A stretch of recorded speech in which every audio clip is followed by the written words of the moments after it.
এখন বাজে সকাল 11:30 থেকে 12টা। হঠাৎ করে আকাশ ভেঙে বৃষ্টি চলে আসলো এবং আমি সাংসারিক কাজে ব্যস্ত ছিলাম। হ্যালো মাই লাভলি ভিউয়ার্স, আসসালামু আলাইকুম। কাশিবাই সাদ বাগানের পক্ষ থেকে সবাইকে অভিনন্দন।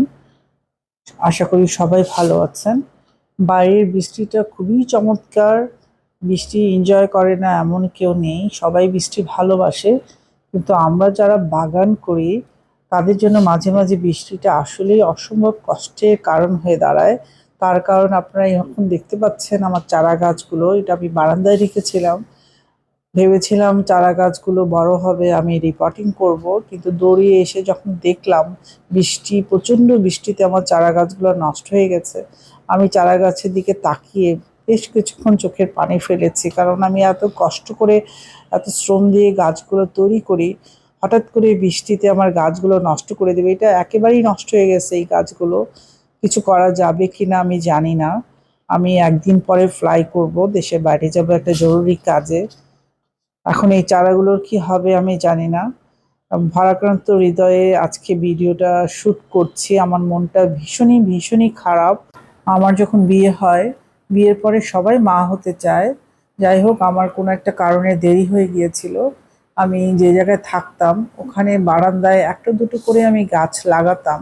শুধু তাকিয়ে থাকতাম এই গাছগুলোর দিকে তাকিয়ে থাকতাম এবং মনে মনে ভাবতাম আমার বেবিটা বড় হচ্ছে। সেই থেকে আমার গাছ লাগানো, এই গাছ লাগানোর যাত্রা আমার 2008 থেকে শুরু হয়েছে অল্প পরিসরে। ধীরে ধীরে ধীরে ধীরে আমি একটু অভিজ্ঞতা নিয়ে বাগান করা শুরু করলাম ছাদে। বীজ চারাগুলো নষ্ট হওয়ার কারণেই নতুন করে আবার বীজ আমি মাটিতে বসাবো।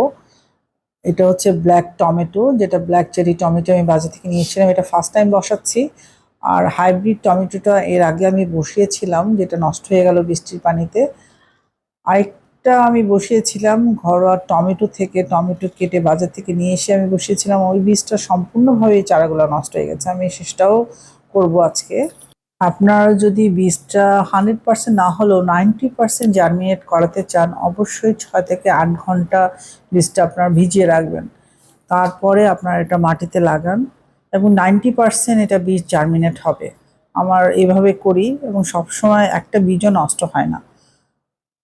এটাও 6 ঘন্টা পারিনি আমি, এটা 4 ঘন্টা ভিজানো ছিল। যেহেতু আমার সময় নেই, স্বল্পতার কারণে আমি 4 ঘন্টা ভিজিয়েছিলাম। এখন বীজগুলো আমি দিয়ে দিচ্ছি। বীজ বসানোর পরে যে কাজটা করতে হবে, উপরে লেয়ারটা হালকাভাবে মাটি দিতে হবে। বেশি চাপা দিয়ে মাটি দিলে বীজটা জার্মিনেট হতে সময় লাগবে। আমার কাছে কোকোপিট নাই, এই জন্য আমি মাটির একটা লেয়ার দিয়ে দিচ্ছি উপরে হালকাভাবে।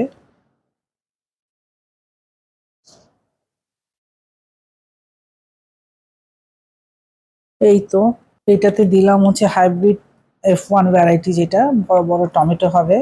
এরপরে নেক্সট যেটা দিব ব্ল্যাক চেরি টমেটো।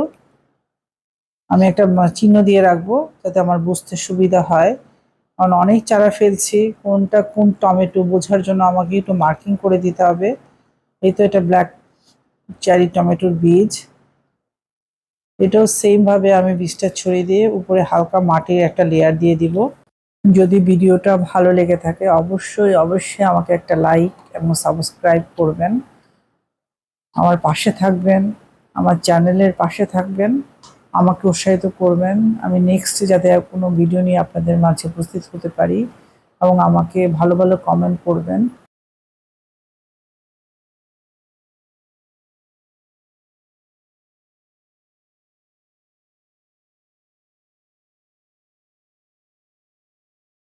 এখন যে টমেটোটা ফেলবো সেটা বাজার থেকে সরাসরি কিনে আনা টমেটো।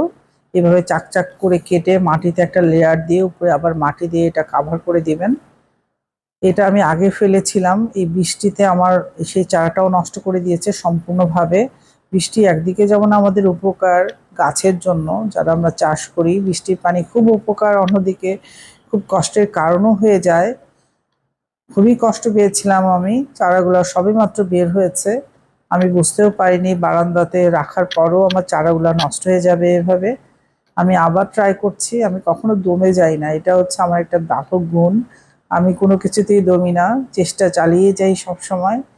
একসময় না একসময় অবশ্যই ইনশাল্লাহ সফল হব। এই দিয়ে শেষ করছি আজকের ভিডিও। সবাই ভালো থাকবেন, আমার জন্য দোয়া করবেন, আমি যেন আবার 7 দিন পরে আপনাদের মাঝে উপস্থিত হতে পারি।